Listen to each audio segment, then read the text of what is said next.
Hello दोस्तों, आप सभी का स्वागत है आपके अपने चैनल मिस्ट्रीज ट्यूब पर। अगर आपको डरावनी कहानियाँ सुनना पसंद है, भूतों की कहानियाँ आपको रोमांचित करती हैं और आप भूतों से नहीं डरते, तो ये चैनल आपके लिए है। हम आपके लिए हमेशा बेहतरीन कहानियाँ लाने का प्रयास करते रहते हैं। तो दोस्तों, अगर आपने चैनल को अभी तक सब्सक्राइब नहीं किया है तो तुरंत कर लें, जिससे आप सभी हमारी सभी वीडियोज़ देख सकें। चलिए शुरू करते हैं अपनी आज की कहानी को। 1911 में सितंबर का महीना था। एक छोटा लड़का एक बड़े से घर के सामने खड़ा था, जो कि लंदन शहर में था। शाम का वक्त था, पर उस घर की खिड़कियां ऐसे चमक रही थी मानो उनमें आग लगी हो। घर के सामने एक बगीचा था, जिसमें काफ़ी सारे पेड़ लगे हुए थे। कुल मिला के वो घर और उसके आसपास का माहौल किसी की भी धड़कनें बढ़ाने के लिए काफ़ी था। उस छोटे लड़के ने घर की डोरबेल बजाई और किसी के आने का इंतजार करने लगा। लड़के के माता पिता अब इस दुनिया में नहीं थे। मरने से पहले उन्होंने अपने बेटे को अपने चचेरे भाई मिस्टर एबने के पास जाकर रहने को कहा, क्योंकि मिस्टर एबने बच्चे की जिम्मेदारी लेने के लिए मान गए थे। सभी लोग इस बात से हैरान भी थे, क्योंकि मिस्टर एनबे को अकेले रहना ही पसंद था और वो किसी से भी ज़्यादा घुलते मिलते नहीं थे। तभी मिस्टर एबने ने घर का दरवाज़ा खोला और वो काफ़ी खुश दिखाई दे रहे थे अपने छोटे भतीजे को देखकर, जिसका नाम स्टीफन एलियट था। मिस्टर एबने ने स्टीफन को देखते ही कई सवाल एक साथ पूछ डाले, जैसे तुम्हारी उम्र कितनी है, तुम कैसे हो, मुझे अपनी उम्र बताओ, मेरा मतलब है तुम थक गए होगे, चल के नाश्ता कर लो। स्टीफन ने कहा, नहीं मैं बिल्कुल ठीक हूँ। इसके बाद मिस्टर एबने ने फिर से स्टीफन से बड़े प्यार से पूछा, तुम्हारी उम्र कितनी है बेटे। स्टीफन को ये बात सुनकर थोड़ा अजीब लगा कि 2 मिनट के अंदर ही मिस्टर एबने ने उससे ये सवाल दूसरी बार क्यों पूछा। फिर भी स्टीफन ने बताया कि वो अगले जन्मदिन पर 12 साल का हो जाएगा। उसकी बात सुनकर मिस्टर एबने काफ़ी खुश हुए। उन्होंने स्टीफन से उसके जन्मदिन की तारीख पूछी और फिर से स्टीफन से पूछा कि पक्का तुम 12 साल के ही हो जाओगे ना अपने अगले जन्मदिन पर। मैं तुमसे ये सब इसलिए पूछ रहा हूँ क्योंकि मैं ये सब चीज़ें लिख कर रखता हूँ, जिससे मुझे सभी ज़रूरी तारीखें याद रहें। स्टीफन ने कहा, हाँ मैं अगले जन्मदिन पर 12 साल का ही हो जाऊँगा। इसके बाद मिस्टर एबने ने अपने नौकर पर्क से कहा कि स्टीफन को मिसेस बंच के कमरे में ले जाओ। मिसेस बंच इस घर की सबसे खुशदिल इंसान थी। स्टीफन को मिसेस बंच से बात करके अच्छा लगा और वो कुछ ही देर में उनसे घुल मिल गया। मिसेस बंच 55 साल की थी और वो मिस्टर एबने और इस घर के बारे में सब कुछ जानती थी। उन्होंने इस घर के बारे में काफ़ी सारी चीज़ें स्टीफन को बताई। स्टीफन को अब वहाँ रहते 2 महीने हो गए थे। एक दिन स्टीफन मिसेस बंच के रूम में बैठा हुआ अपने इस नए घर के बारे में सोच रहा था। तभी उसने मिसेस बंच से पूछा कि क्या मिस्टर एबने एक अच्छे इंसान हैं। मिसेस बंच ने स्टीफन को बताया कि उन्होंने अपनी पूरी ज़िंदगी में मिस्टर एबने जैसा अच्छा इंसान नहीं देखा। वो बहुत दयालु हैं। उन्होंने तुमसे पहले भी एक लड़का और एक लड़की को यहाँ पर पाला था। उन्हें सड़क से उठाकर वो लाए थे। स्टीफन ने कहा, मुझे उन बच्चों के बारे में और बताओ। मिसेस बंच ने बताया कि मुझे लड़के के बारे में तो ज़्यादा नहीं पता, क्योंकि वो मेरे यहाँ पर काम करने से पहले आया था और लड़की को मिस्टर एबने एक सुबह अपने साथ लाए थे। वो 3 हफ्तों तक हमारे साथ रही और एक सुबह हम सबके उठने से पहले ही वो घर छोड़कर चली गई। मिस्टर एबने ने उसे बहुत ढूंढा, पर वो कहीं नहीं मिली। वो लड़की बहुत कम बोला करती थी और वो मेरी बहुत मदद किया करती थी और मैं भी उससे बहुत प्यार करती थी। स्टीफन ने कहा, मुझे लड़के के बारे में भी कुछ बताओ। मिसेस बंच ने बताया कि मुझसे पहले से काम कर रहे नौकरों ने उन्हें बताया था कि उस लड़के को मिस्टर एबने सर्दी की एक रात में अपने साथ लाए थे और उससे कई सवाल पूछे थे, जैसे कि तुम्हारी उम्र क्या है, तुम कहाँ रहते थे, तुम्हारी फैमिली कहाँ है। लड़का कुछ दिनों तक घर पर रहा और फिर अचानक गायब हो गया। वो कहाँ गया इसका पता आज तक किसी को नहीं चला।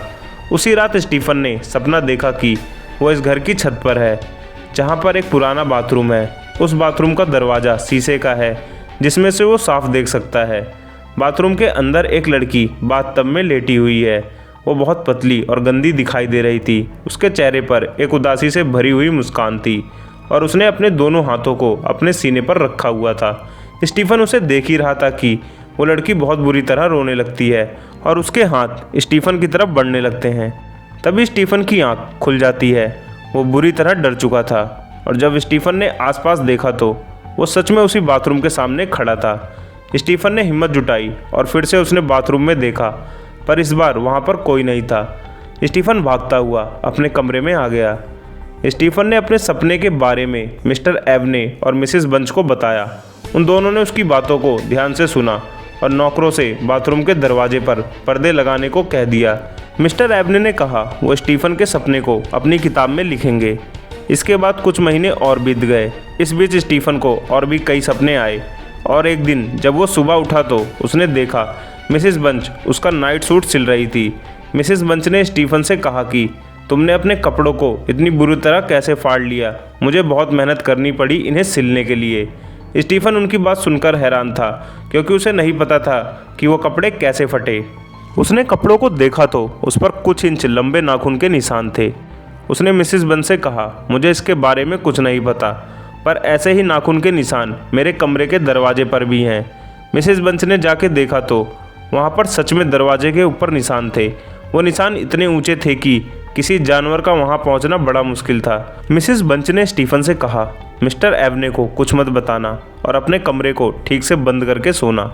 अगले दिन मिस्टर एवने का नौकर पर्क मिसेस बंच के कमरे में आया, जो कि वहाँ कभी कभार ही आता था। स्टीफन भी उसी कमरे में था, पर पर्क ने स्टीफन को देखा नहीं और मिसेस बंच से कहा कि आज की शाम अगर मिस्टर एवने को अपनी वाइन चाहिए तो उनसे कहना वो खुद जाकर ले लें, क्योंकि मैं इस घर के बेसमेंट में नहीं जाऊंगा। वहाँ कुछ बहुत ही अजीब है। मुझे नहीं पता क्या है, पर मैं अब बेसमेंट में नहीं जाऊंगा। तभी पर्क की नज़र स्टीफन पे पड़ी और उसने बात बदल दी और वहाँ से चला गया। अब स्टीफन को यहाँ आए 6 महीने हो गए थे।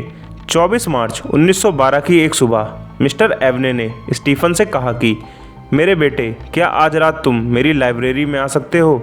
मुझे तुम्हारे भविष्य से जुड़ी कुछ चीज़ें तुम्हें दिखानी है। ठीक 11 बजे मेरी लाइब्रेरी में आ जाना और ये बात मिसेस बंच या किसी भी नौकर से मत बताना।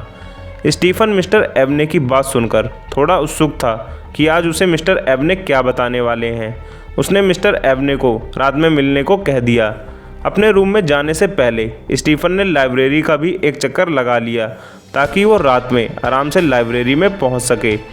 लाइब्रेरी में उसे टेबल पर वाइन से भरी हुई एक गिलास दिखी और उसके आगे एक पन्ना था जिस पर कुछ लिखा हुआ था। अब स्टीफन अपने कमरे में आके रात होने का इंतज़ार करने लगा। आज अमावस्या की रात थी। रात के करीब 10 बज चुके थे और चारों तरफ घना अंधेरा हो चुका था। हवाओं से एक अजीब सा शोर आ रहा था जो कि समय के साथ और तेज होता जा रहा था। ऐसा लग रहा था ये शोर घर की तरफ बढ़ता जा रहा है। स्टीफन उठकर खिड़की से बाहर देखने लगता है। वो देखता है कि बाहर बगीचे में 2 बच्चे एक पेड़ के नीचे खड़े हैं। वो दोनों स्टीफन की तरफ ही देख रहे थे। लड़की को देखकर स्टीफन समझ गया कि ये वही सपने वाली लड़की है, पर लड़का स्टीफन को काफ़ी डरा रहा था। लड़की हंस रही थी और अपने दोनों हाथों से अपने सीने को दबा रही थी।